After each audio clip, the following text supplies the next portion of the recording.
Bienvenue, sur Readerix.0. Vous écoutez le premier chapitre du livre L'Histoire générale de l'Afrique volume 1, Méthodologie et préhistoire africaine. Chapitre 1. L'évolution de l'historiographie de l'Afrique. Par J.D. Fage. Les premiers, sur l'histoire de l'Afrique sont aussi anciens que le début de l'histoire écrite. Les historiens de l'ancien monde méditerranéen et ceux de la civilisation islamique médiévale ont les uns et les autres pris comme cadre de référence l'ensemble du monde connu, qui comprenait une portion importante de l'Afrique.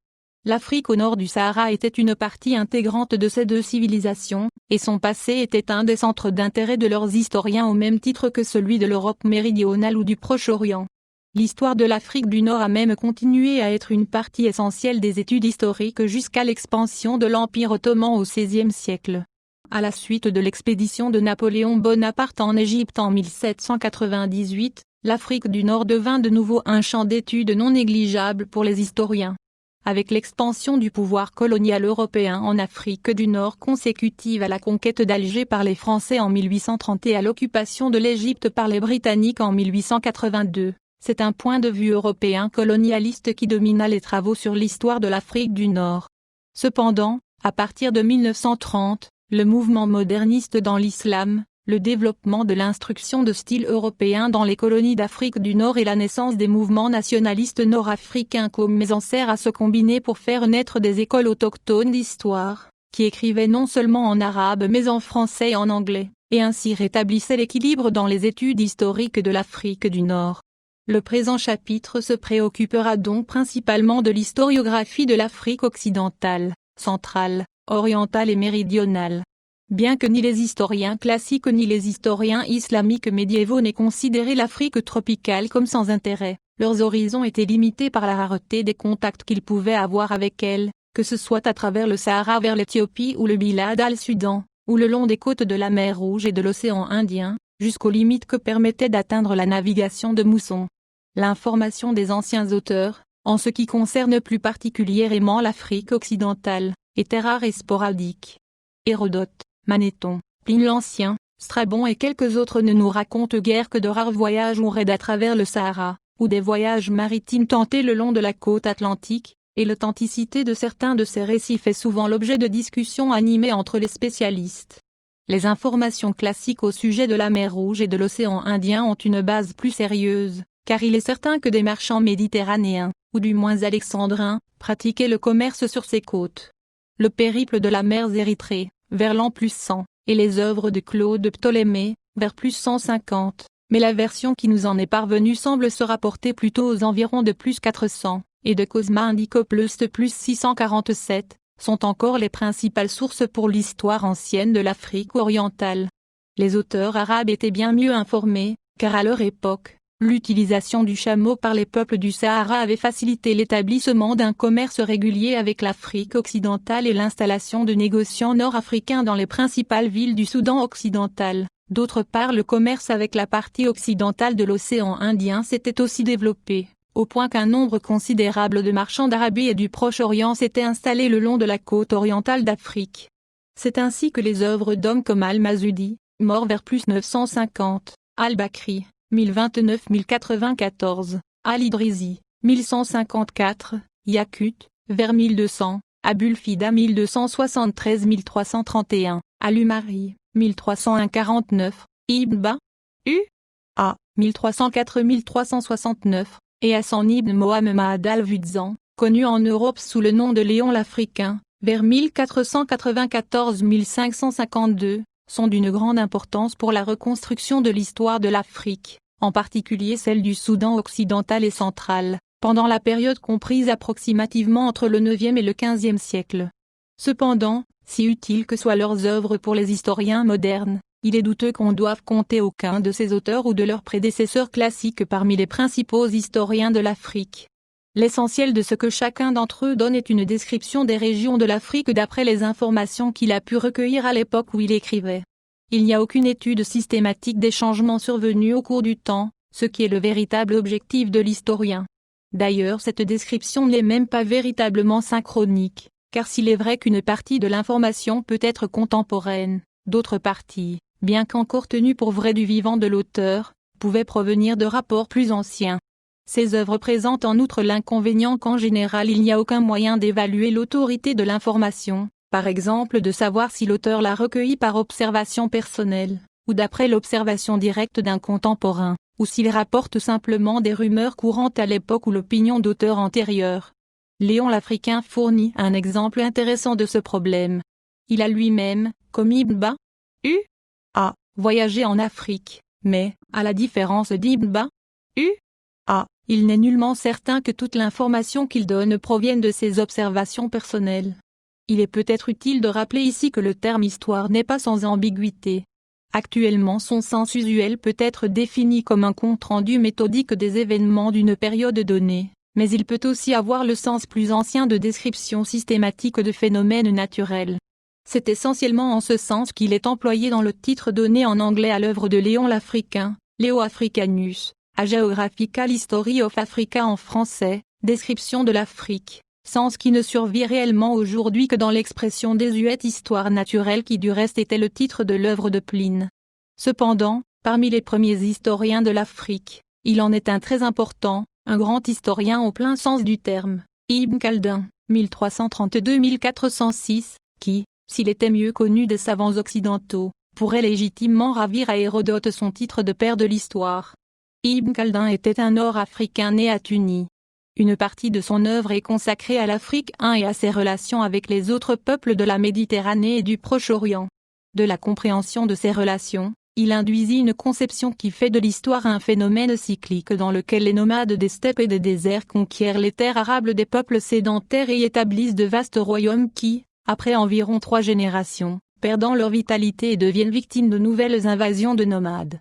C'est en fait un bon modèle pour une grande partie de l'histoire de l'Afrique du Nord, et un grand historien, Marc Bloch II a utilisé Ibn Khaldun pour son explication lumineuse de l'histoire de l'Europe au début du Moyen Âge. Or Ibn Khaldun se distingue de ses contemporains non seulement parce qu'il a conçu une philosophie de l'histoire, mais aussi et peut-être surtout parce que contrairement à eux, il n'accordait pas le même poids et la même valeur à toutes les bribes d'informations qu'il pouvait trouver sur le passé. Il considérait qu'il fallait approcher de la vérité pas à pas par la critique et la comparaison. Ibn Khaldun est en fait un historien très moderne, et c'est à lui que nous devons ce qui est presque l'histoire, au sens moderne, de l'Afrique tropicale. En sa qualité de Nord-Africain, et aussi parce que, malgré la nouveauté de sa philosophie et de sa méthode, il travaillait dans le cadre des anciennes traditions méditerranéennes et islamiques, il n'était pas sans se préoccuper de ce qui se passait de l'autre côté du Sahara. C'est ainsi qu'un des chapitres de son œuvre est en fait une histoire de l'Empire du Mali qui était de son vivant, à son apogée ou peu s'en faut. Ce chapitre est partiellement fondé sur la tradition orale qui avait cours à l'époque et, pour cette raison, reste de nos jours une des bases essentielles de l'histoire de ce grand État africain. Aucun vaste État puissant comme le Mali, ni même des États de moindre importance comme les premiers royaumes Osa ou les cités indépendantes de la côte orientale d'Afrique, ne pouvaient maintenir leur identité et leur intégrité sans une tradition reconnue, relative à leur fondation et à leur développement.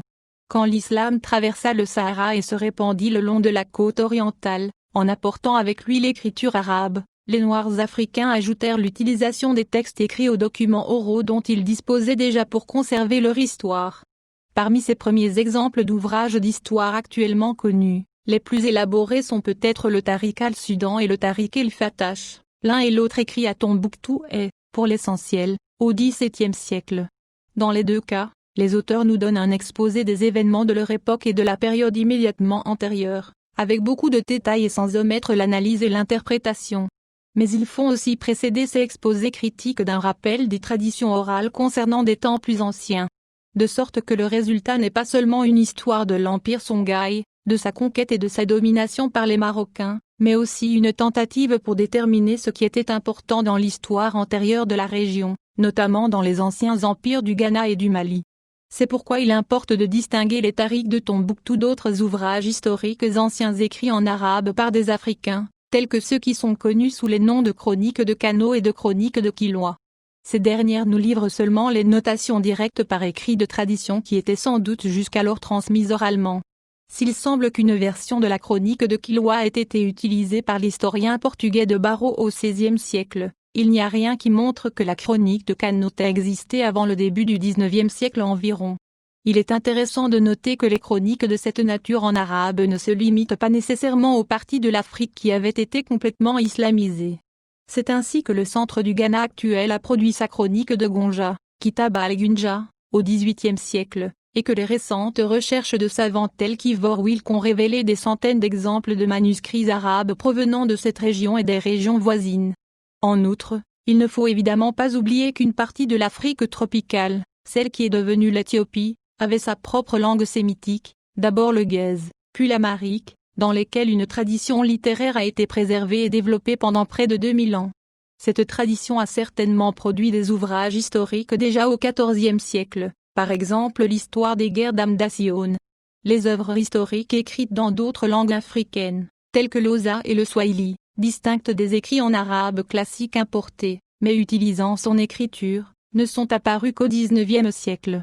Au XVe siècle, les Européens commencèrent à prendre contact avec les régions côtières de l'Afrique tropicale. Cela entraîna rapidement la production d'œuvres littéraires qui fournissent des matériaux extrêmement précieux pour les historiens modernes. 4 régions de l'Afrique tropicale furent l'objet d'une attention particulière, les côtes guinéennes de l'Afrique occidentale, la région du Bas-Zaïre et de l'Angola, la vallée du Zambèze et les hautes terres voisines, et enfin l'Éthiopie. Dans ces régions il y eut une pénétration appréciable à l'intérieur des terres au cours des XVIe et XVIIe siècles. Mais, comme dans le cas des écrivains antérieurs, classiques ou arabes, le résultat ne fut pas toujours, et généralement pas immédiatement, la rédaction d'ouvrages d'histoire de l'Afrique. La côte de Guinée fut la première partie de l'Afrique tropicale découverte par les Européens, elle fut le sujet de toute une série d'ouvrages depuis environ 1460, Cadamosto, jusqu'au début du XVIIIe siècle. Barbault et Bosman. Une bonne partie de ces matériaux sont d'une très grande valeur historique, car ils fournissent des témoignages de première main et datés, grâce auxquels on peut situer un grand nombre d'autres relations à caractère historique. Il y a aussi dans ces ouvrages beaucoup de matériaux historiques, c'est-à-dire non contemporains, peut-être surtout chez Dapé, 1688, qui contrairement à la plupart des autres auteurs n'a pas observé directement, mais a seulement rassemblé les récits des autres. Mais le but essentiel de tous ces auteurs était de décrire la situation contemporaine plutôt que d'écrire l'histoire. Et c'est seulement maintenant, après qu'une bonne partie de l'histoire de l'Afrique occidentale a été reconstituée, qu'on peut apprécier à sa juste valeur une bonne partie de ce qu'ils disent. Dans les autres régions auxquelles les Européens s'intéressèrent au XVIe siècle et au XVIIe siècle, la situation était quelque peu différente. Peut-être parce que c'étaient des champs d'activité pour les premiers efforts des missionnaires. Alors que le principal moteur des activités européennes en Guinée a toujours été le commerce. Tant que les Africains fournissaient les marchandises que les Européens désiraient acheter, ce qui était généralement le cas en Guinée, les négociants ne se sentaient pas poussés à changer la société africaine, ils se contentaient de l'observer. Les missionnaires, au contraire, se sentaient obligés d'essayer de changer ce qu'ils trouvaient, et un certain degré de connaissance de l'histoire de l'Afrique pouvait leur être utile. En Éthiopie, les bases existaient déjà. On pouvait apprendre le Gèze et perfectionner son étude et on pouvait utiliser les chroniques et autres écrits dans cette langue. Des ouvrages historiques sur l'Éthiopie furent entrepris par 2 pionniers éminents parmi les missionnaires, Pedro P., mort en 1622, et Manuel de Almeida, 1569-1646, et une histoire complète fut écrite par un des premiers orientalistes d'Europe, Hiob Ludolf, 1624-1704. Dans la basse vallée du Congo et en Angola, ainsi que dans la vallée du Zambèze et ses environs, les intérêts commerciaux étaient probablement plus puissants que ceux de l'évangélisation. Or la société traditionnelle africaine n'était pas dans l'ensemble prête, sans subir des pressions considérables, à fournir aux Européens ce qu'ils désiraient. Le résultat c'est qu'elle fut contrainte de changer de façon dramatique, de sorte que même les essais descriptifs ne pouvaient guère éviter d'être en partie historiques.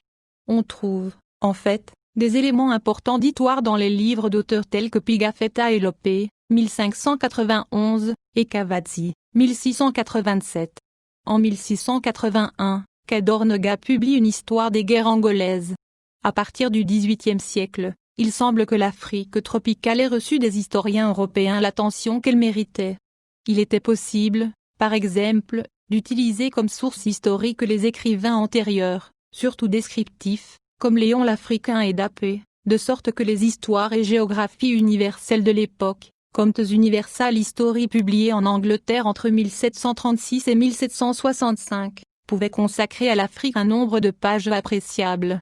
Il y eut aussi des essais monographiques, par exemple l'histoire de l'Angola de Silva Corin, vers 1792, Some Historical Account of Guinea de Benezet, 1772, ainsi que les deux histoires du Dahomey, Mémoire du règne de Bossaadé, de Nori, 1789, et History of Dahomey, de Dalzell, 1793. Mais une mise en garde est nécessaire ici. Le livre de Silva Corin n'a été publié qu'au cours du siècle présent, et la raison pour laquelle les trois autres ouvrages mentionnés ci-dessus furent publiés à l'époque, c'est qu'à la fin du XVIIIe siècle, la controverse commençait à devenir sérieuse au sujet de la traite des esclaves, qui avait été le principal élément des relations entre l'Europe et l'Afrique tropicale depuis au moins 150 ans. Dalzell et Nori, qui l'un et l'autre utilisaient leur expérience du commerce des esclaves au Dahomey, ainsi que Benezet, faisaient tous œuvre d'historiens, mais leurs ouvrages avaient tous pour objectif de fournir des arguments pour ou contre l'abolition du commerce des esclaves. S'il en avait été autrement, il n'est pas certain que ces livres auraient trouvé des acheteurs, car à cette époque, la tendance maîtresse de la culture européenne commençait à considérer de façon de plus en plus défavorable les sociétés non européennes et à déclarer qu'elles n'avaient pas d'histoire digne d'être étudiée. Cette mentalité résultait surtout de la convergence de courants de pensée issus de la Renaissance, du siècle des Lumières, et de la révolution scientifique et industrielle en plein essor. En conséquence, en se fondant sur ce qui était considéré comme un héritage gréco-romain unique, les intellectuels européens se persuadèrent que les desseins, les connaissances et, la puissance, et la richesse de leur société étaient si prépondérants que la civilisation européenne devait prévaloir sur toutes les autres. Par conséquent, son histoire était la clé de toute connaissance, et l'histoire des autres sociétés était sans importance. Cette attitude était peut-être surtout adoptée à l'encontre de l'Afrique. En effet, à l'époque, les Européens ne connaissaient plus guère l'Afrique et les Africains que sous l'angle du commerce des esclaves, alors que justement c'était ce trafic même qui causait un chaos social de plus en plus grave dans de nombreuses parties du continent. Vogel, 1770-1831, a défini cette position très explicitement dans sa philosophie de l'histoire, qui contient des affirmations comme celle-ci: l'Afrique n'est pas un continent historique, elle ne montre ni changement ni développement. Les peuples noirs sont incapables de se développer et de recevoir une éducation. Tels nous les voyons aujourd'hui, tels ils ont toujours été. Il est intéressant de noter que, déjà en 1793, le responsable de la publication du livre de Dalzell jugea nécessaire de justifier la parution d'une histoire du Dahomey. Prenant nettement la même position que Gell, il déclarait: pour arriver à une juste connaissance de la nature humaine, il est absolument nécessaire de se frayer un chemin à travers l'histoire des nations les plus grossières. Il n'y a pas d'autre moyen de juger de la valeur de la culture, dans l'estimation du bonheur humain, que par des comparaisons de cette sorte. Bien que l'influence directe de Gell sur l'élaboration de l'histoire de l'Afrique ait été faible, l'opinion qu'il représentait fut acceptée dans l'orthodoxie historique du XIXe siècle. Cette opinion anachronique et dénuée de fondement ne manque pas d'adeptes même aujourd'hui. Un professeur d'histoire moderne à l'université d'Oxford n'a-t-il pas déclaré: peut-être qu'à l'avenir il y aura une histoire de l'Afrique à enseigner. Mais à présent, il n'y en a pas, il y a seulement l'histoire des Européens en Afrique. Le reste est ténèbres. Et les ténèbres ne sont pas un sujet d'histoire. Comprenez-moi bien. Je ne nie pas que des hommes aient existé même dans les pays obscurs et les siècles obscurs, ni qu'ils aient eu une vie politique et une culture intéressante pour les sociologues et les anthropologues, mais je crois que l'histoire est essentiellement une forme de mouvement et même de mouvement intentionnel. Ce n'est pas simplement une fantasmagorie de formes et de coutumes changeantes, de batailles et de conquêtes, de dynasties et d'usurpations, de structures sociales et de désintégration sociale. Il estimait que l'histoire, ou plutôt l'étude de l'histoire, a un but. Nous l'étudions, afin de découvrir comment nous sommes arrivés au point où nous sommes. Le monde actuel, poursuit-il, est à tel point dominé par les idées, les techniques et les valeurs de l'Europe occidentale que, du moins pour les 5 derniers siècles, dans la mesure où l'histoire du monde a une importance, c'est seulement l'histoire de l'Europe qui compte. Nous ne pouvons donc pas nous permettre de nous amuser avec les mouvements sans intérêt de tribus barbares dans des coins du monde pittoresques, mais qui n'ont exercé aucune influence ailleurs.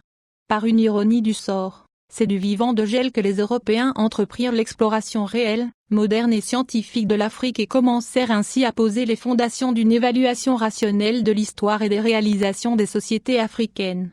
Cette exploration était liée en partie à la réaction contre l'esclavage et la traite des esclaves, en partie à la compétition pour les marchés africains.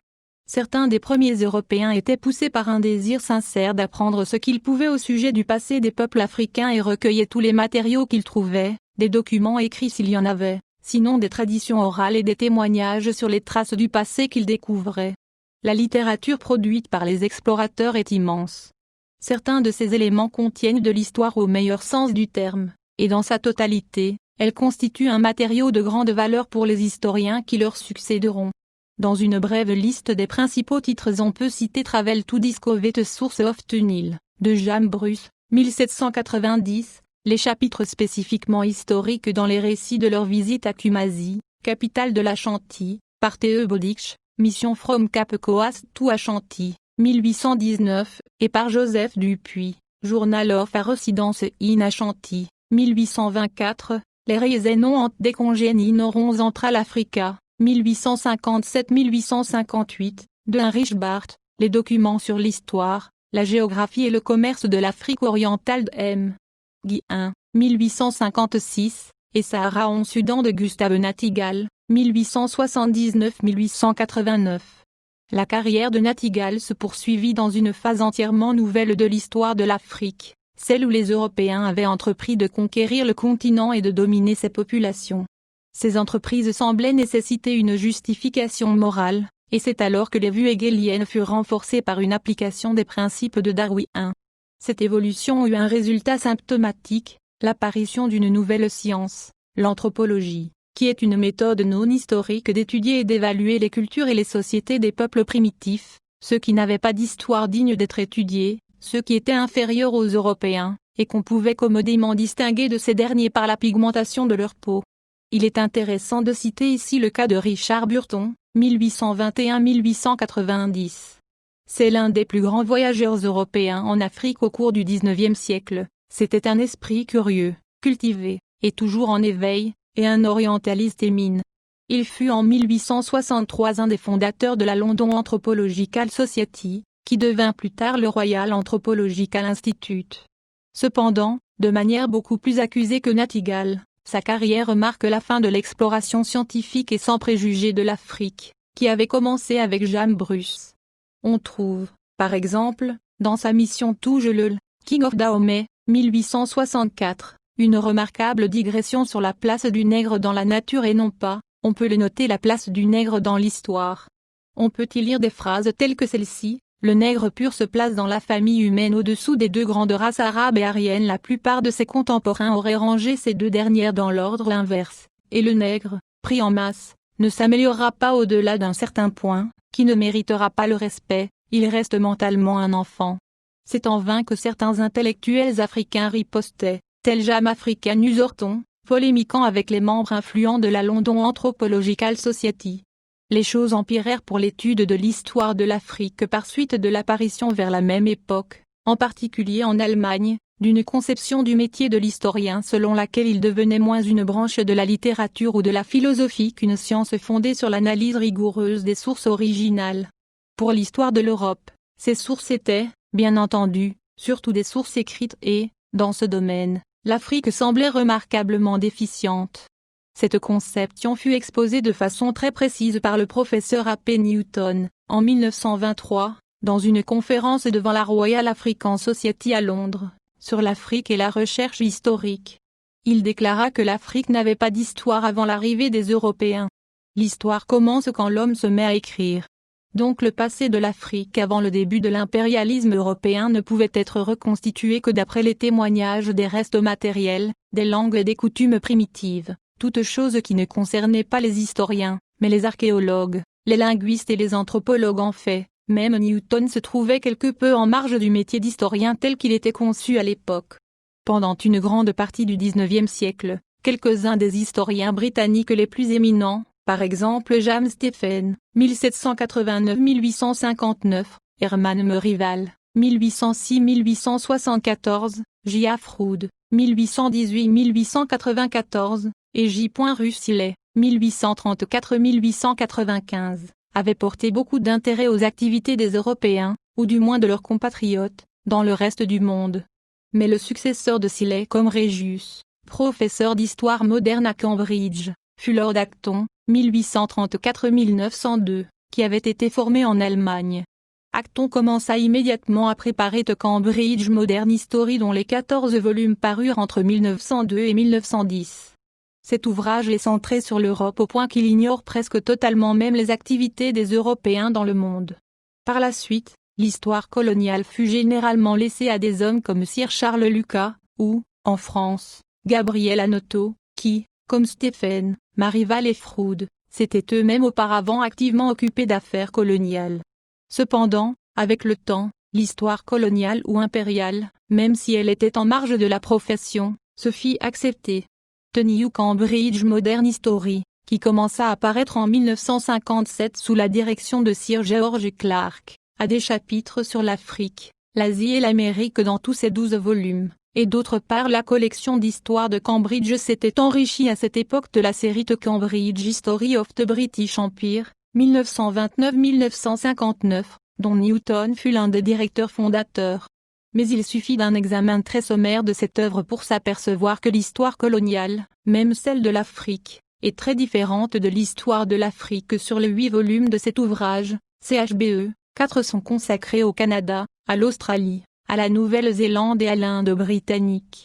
Cela laisse 3 volumes généraux, fortement orientés vers la politique impériale. Sur leurs 68 chapitres, 4 seulement ont trait directement aux relations de l'Angleterre avec l'Afrique, et un volume consacré à l'Afrique du Sud, le seul coin de l'Afrique au sud du Sahara dans lequel les colons européens se soient fortement implantés. La presque totalité de ce volume, qui est le plus gros des 8, est consacrée aux affaires embrouillées de ces colons européens depuis l'arrivée des premiers d'entre eux en 1652. Les peuples africains, constituant la majorité de la population, sont relégués dans un chapitre introductif, et essentiellement non historique, rédigé par un socio-anthropologue, et dans 2 chapitres qui, bien qu'écrits par les 2 historiens sud-africains les plus lucides de leur génération, C.W. de Kieye et W.M. Macmillan, les considèrent, par nécessité, dans la perspective de leur réaction à la présence européenne. Ailleurs, l'histoire de l'Afrique apparaissait très timidement dans des collections plus ou moins monumentales. C'était le cas de Peuple et civilisation, Histoire générale, 20 volumes, Paris 1927-52, G. Glott, ed. Histoire générale, 10 volumes, Paris 1925-38, Propilatrema en Weltgeschichte, 10 volumes, Berlin 1929-33, Historia Mundi, un Handbuch der Weltgeschichte in diese Beatremanden, Bern 1952 ff, Smayornaja Historia World History, 10 volumes, Moscou 1955 ff.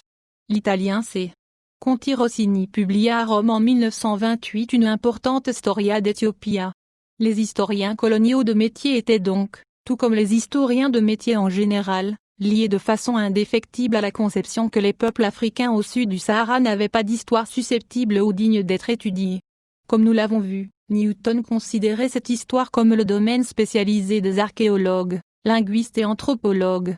Mais, s'il est vrai que les archéologues, comme les historiens, s'intéressent, de par leur métier, au passé de l'homme et de ses sociétés, ils ne se sont cependant guère plus efforcés que les historiens d'utiliser leur métier pour découvrir et élucider l'histoire de la société humaine dans l'Afrique au sud du Sahara. Il y avait à cela 2 raisons principales. En premier lieu, l'une des tendances principales de la science de l'archéologie, alors en gestation, professait que, comme l'histoire, elle est dirigée essentiellement par les sources écrites. Elle se consacrait à des problèmes comme celui de trouver le site de l'ancienne ville de Troie, ou de détecter des faits qui n'étaient pas encore connus par des sources littéraires relatives aux anciennes sociétés de la Grèce, de Rome ou de l'Égypte, dont les monuments principaux avaient été source de spéculation pendant des siècles. Elle était et parfois encore étroitement liée à la branche de la profession historique connue sous le nom d'histoire ancienne. Elle se préoccupe souvent plus de chercher et de déchiffrer d'anciennes inscriptions que de trouver d'autres reliques. C'est seulement très rarement par exemple à Axum et Zimbabwe et autour de ces sites qu'on admettait que l'Afrique au sud du Sahara possédait des monuments assez importants pour attirer l'attention de cette école d'archéologie.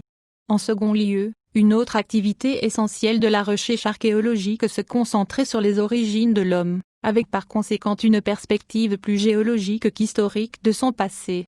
Il est vrai qu'à la suite des travaux de savants tels qu'Elis Belliquet et Raymond Dare, Une grande partie de cette recherche est devenue finalement se concentrer en Afrique de l'Est et du Sud. Mais ces hommes étaient à la recherche d'un passé si ancien, qu'on ne peut pas affirmer que la société y existait, et il y avait habituellement un gouffre ouvert aux conjectures entre les fossiles qu'ils découvraient et les populations modernes dont les historiens auraient pu désirer étudier le passé. Pendant que les archéologues et les historiens considéraient dans l'ensemble, jusque vers les années 1950, que l'Afrique au sud du Sahara n'était pas digne d'eux, son immense variété de types physiques, de sociétés et de langues attira inévitablement l'attention des anthropologues et des linguistes à mesure que leur discipline commençait à se développer. Il fut longtemps possible aux uns et aux autres de rester des savants en chambre. Mais des hommes comme Burton et S. W. Quoi, Polyglotte Africana, 1854, avaient de bonne heure démontré la valeur du travail sur le terrain, et les anthropologues, en particulier, en furent les pionniers en Afrique. Mais, contrairement aux historiens et aux archéologues, ni les anthropologues ni les linguistes ne se sentaient obligés de découvrir ce qui était arrivé dans le passé. Or, en Afrique, ils trouvèrent une abondance de faits qui attendaient d'être simplement décrits, classés et analysés, ce qui représentait autant de tâches immenses.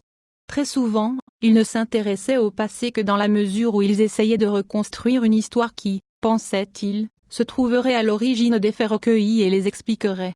Mais ils ne se rendaient pas toujours compte à quel point ces reconstructions étaient spéculatives et hypothétiques. Un des exemples classiques est celui de l'anthropologue C.G. Seligman, qui, dans son ouvrage Race of Africa, publié en 1930, écrivait crûment « Les civilisations d'Afrique sont les civilisations des Chamites, et son histoire les annales de ces peuples et de leur interaction avec les deux autres races africaines, les Nègres et les Boshiman. » On en infère que ces deux autres races africaines sont inférieures et que tous les progrès qu'elles ont pu faire sont dus à l'influence chamitique qu'elles ont subie de façon plus ou moins intense. Ailleurs dans ce même ouvrage, il parle d'arrivées, vague après vague, de pasteurs chamites qui étaient mieux armés en même temps que plus intelligents que les cultivateurs nègres arriérés sur lesquels ils exerçaient leur influence. Mais en réalité il n'y a aucune preuve historique, quelle qu'elle soit, à l'appui des affirmations que les civilisations de l'Afrique sont les civilisations des Chamites, ou que les progrès historiques réalisés dans l'Afrique au sud du Sahara aient été dus à eux exclusivement ou même principalement. Il est certain que le livre lui-même n'avance aucune preuve historique et que bien des hypothèses sur lesquelles il s'appuie sont, on l'a montré depuis, sans fondement. J.H. Gramberg, par exemple, a démontré une fois pour toutes que les termes chamite et chamitique n'ont aucun sens, si ce n'est, au mieux, comme catégorie de la classification linguistique. Il est certain qu'il n'y a pas nécessairement de corrélation entre la langue parlée par une population et son origine raciale ou sa culture. C'est ainsi que Gramberg peut citer, entre autres, ce merveilleux exemple, les cultivateurs Xhosa, qui parlent une langue chamitique, sont sous la domination des pasteurs Fulani qui parlent, une langue Niger-Congo, c'est-à-dire une langue nègre.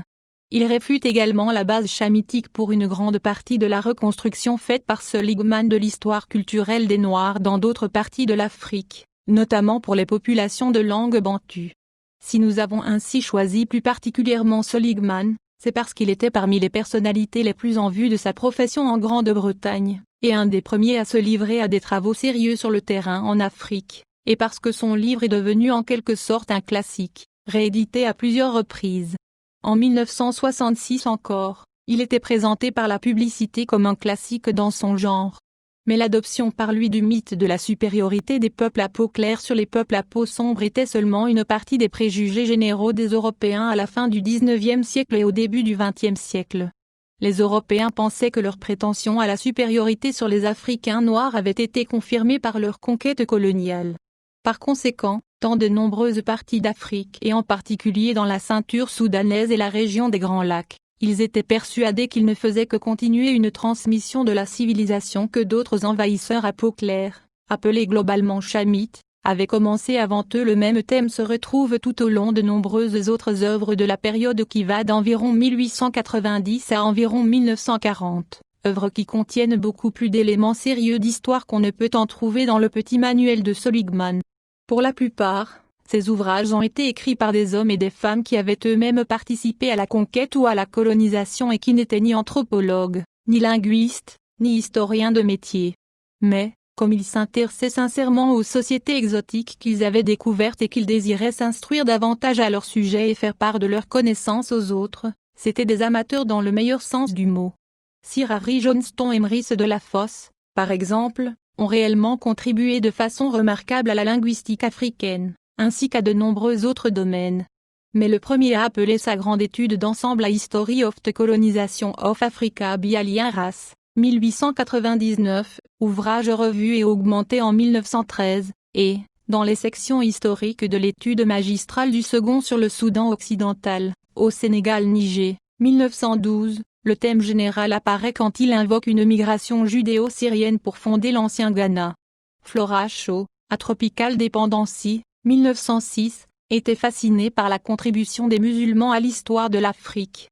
Margery Perham, amie et biographe de Lord Lugar, parlant des termes appropriés de ce mouvement majestueux de l'histoire depuis les premières conquêtes arabes de l'Afrique jusqu'à celles de Goldie et de Lugar. Un excellent historien amateur, Yves Urvoy, Histoire des populations du Soudan central, 1936 et Histoire du Bornou, 1949, se trompe complètement sur le sens des interactions entre les nomades du Sahara et les Noirs sédentaires qu'il décrit avec précision, cependant que Sir Rickmond Palmer, Sudaneuse Mémoire, 1928, et Bornu Sahara en Soudan, 1936, archéologue inspiré, va toujours chercher les ressorts de l'action des peuples nigériens aussi loin que Tripoli ou le Yémen. Cependant, après Seligman, les socio-anthropologues britanniques ont à peu près réussi à échapper à l'emprise du mythe chamitique. Leur formation, à partir de ce moment-là, fut dominée par l'influence de B. Malinowski et d'A. Radcliffe Brown, qui étaient résolument opposés à toute espèce d'histoire fondée sur des conjectures.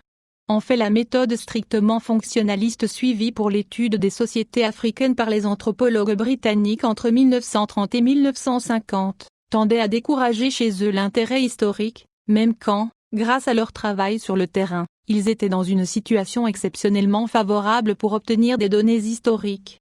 Mais, sur le continent européen, et aussi en Amérique du Nord, bien que peu d'anthropologues américains aient travaillé en Afrique avant les années 1950, une tradition plus ancienne d'ethnographie subsiste, qui, parmi d'autres caractéristiques, accordait autant d'attention à la culture matérielle qu'à la structure sociale. Cela produisit une grande quantité de travaux d'importance historique, comme par exemple The King of Ganda de Thor Hirstam, 1944, ou The Trade of Guinea de Lars Sandstrom, 1965.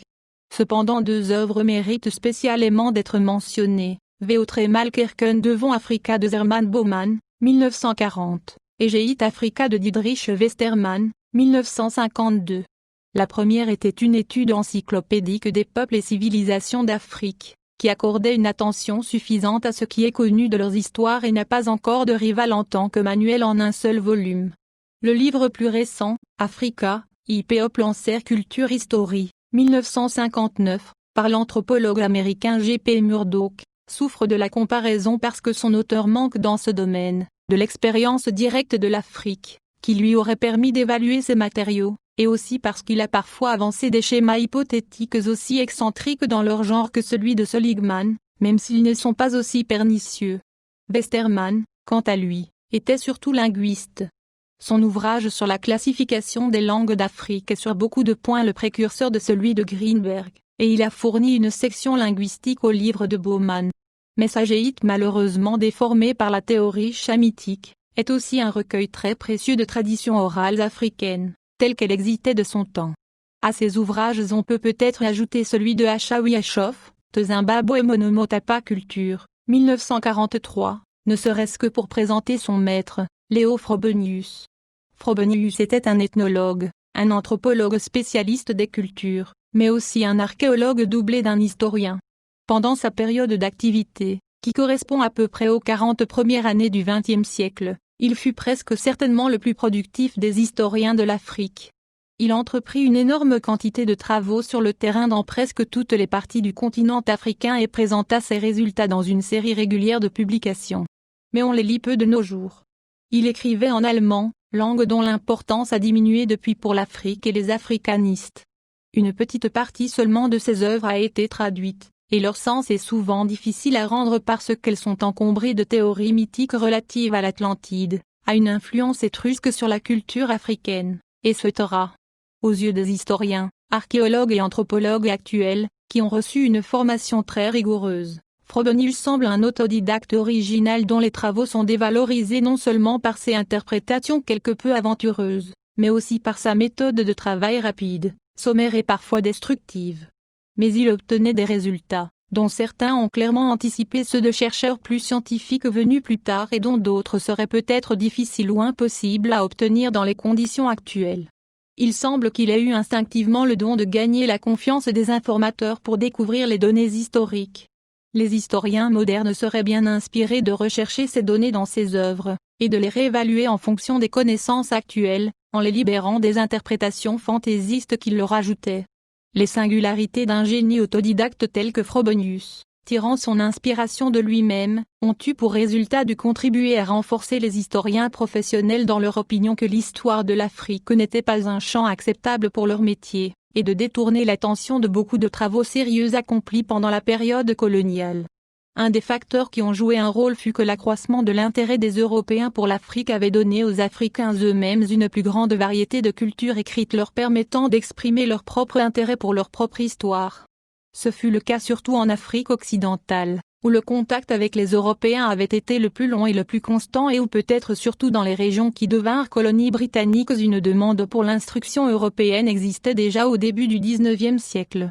De même que les savants islamisés de Tombouctou s'étaient mis rapidement à écrire leurs tarikhs en arabe ou en langue ajami. De même, vers la fin du XIXe siècle, les Africains qui avaient appris à lire l'alphabet latin éprouvèrent le besoin de coucher par écrit ce qu'ils connaissaient de l'histoire de leur peuple, pour éviter que ceux-ci soient complètement aliénés par les Européens et leur histoire.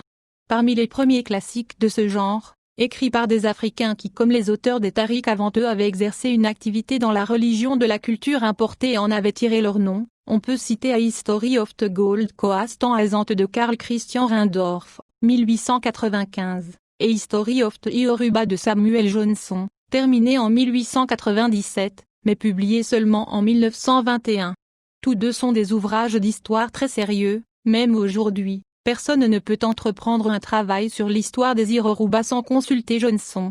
Mais il était probablement inévitable que des premiers proto-nationalistes, depuis J.A.B. Horton, 1835-1883, et E.W. Blyden, 1832-1912, jusqu'à J.M. Sarba, 1864-1910, J.E. Casely Hayford, 1866-1930, et J.B. Danka, 1895-1965. Qui ont touché à de nombreuses questions historiques, mais le plus souvent à des fins de propagande. Peut-être que J.W. de Graft Johnson, Tovar Nationodin West Africa, 1928, Historical Geography of the Gold Coast, 1929, et E.J.P. Brown, A Gold Coast en Asian Trader, 1929, appartiennent aux deux catégories. Mais après eux, il semble qu'il y ait parfois dans certains essais une tendance à glorifier le passé africain pour combattre le mythe de la supériorité culturelle européenne, par exemple chez J.O. Lucas, The Religion of Yoruba, 1949, J. W. de Graff Johnson, African Glory, 1954. Certains auteurs européens ont montré une tendance analogue, par exemple Zeva et Il.Rumeyrovit, dans ses livres sur les Akans, essaye de leur donner de glorieux ancêtres méditerranéens comparables à ceux que cherchait Lucas pour les Yoruba. Cependant, à une échelle plus réduite, de nombreux Africains continuèrent à noter des traditions historiques locales de façon sérieuse et digne de foi. L'importance et la profondeur des contacts avec les missionnaires chrétiens semblent avoir joué un rôle important. C'est ainsi que l'Ouganda a fourni une école importante d'historiens locaux depuis l'époque de A. Kagwa, dont le premier ouvrage fut publié en 1906, cependant que, pour le pays Yoruba, R.C. Lo a noté 22 historiens qui avaient publié avant 1940 souvent, comme d'ailleurs les auteurs ougandais, dans les langues locales. L'un des ouvrages de cette catégorie est devenu justement célèbre, c'est A Short History of Benin de J.E. Garba, qui a été réédité un grand nombre de fois depuis sa première publication en 1934. Par ailleurs, certains colonisateurs, esprits intelligents et curieux, essayaient de trouver et de noter l'histoire de ceux qu'ils étaient venus gouverner. Pour eux, l'histoire africaine présentait souvent aussi une valeur pratique. Les Européens pouvaient être de meilleurs administrateurs s'ils avaient quelques connaissances du passé des peuples qu'ils avaient colonisés. Et puis, il était utile d'enseigner un peu d'histoire africaine dans les écoles de plus en plus nombreuses fondées par eux et leurs compatriotes missionnaires, ne serait-ce que pour servir d'introduction à l'enseignement plus important de l'histoire anglaise ou française destiné à permettre aux Africains de passer des Schulzertificats et des baccalauréats et d'être ensuite recrutés comme précieux auxiliaires pseudo-européens. Flora Shaw, Harry Johnson, Maurice Delafosse, Yves Urvoy et Richemont Palmer ont déjà été mentionnés plus haut.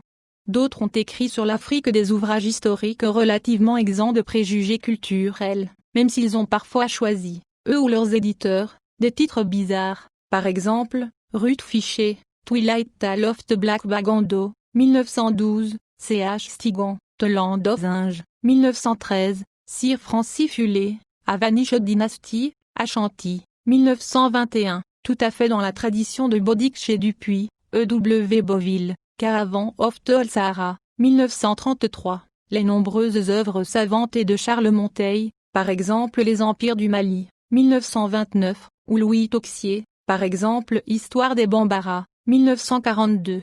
Peut-être les Français ont-ils réussi un peu mieux que les Anglais à écrire une histoire vraiment africaine. Certaines des œuvres les plus solides de ces derniers avaient une tendance fortement eurocentrique, par exemple History of the Gold Coast en Ashanti, 1915, de W. Claridge, ou History of the Gambia, 1940, de Sir John Gray, mais non pas certains des articles plus récents du même auteur sur l'Afrique orientale. Il convient de noter aussi que, lors de leur retour en France, un certain nombre d'administrateurs français, par exemple Delafosse, Georges Hardy, Henri Labouret, ont entrepris de brèves histoires générales soit de tout le continent soit de l'ensemble de l'Afrique au sud du Sahara. L'explication tient en partie dans le fait que l'administration coloniale française tendait à avoir des structures beaucoup plus strictes pour la formation et la recherche que l'administration britannique. On peut citer l'institution, en 1917, du Comité d'études historiques et scientifiques de la .O.F. et de son bulletin, qui conduisirent à l'Institut français d'Afrique noire, dont le centre était à Dakar, 1938, à son bulletin et à sa série de mémoires, et de là à des œuvres comme le magistral tableau géographique de l'Ouest africain au Moyen-Âge, 1961, de Raymond Mohin-I. Malgré cela, les historiens de la période coloniale restèrent des amateurs en dehors du courant principal du métier d'historien.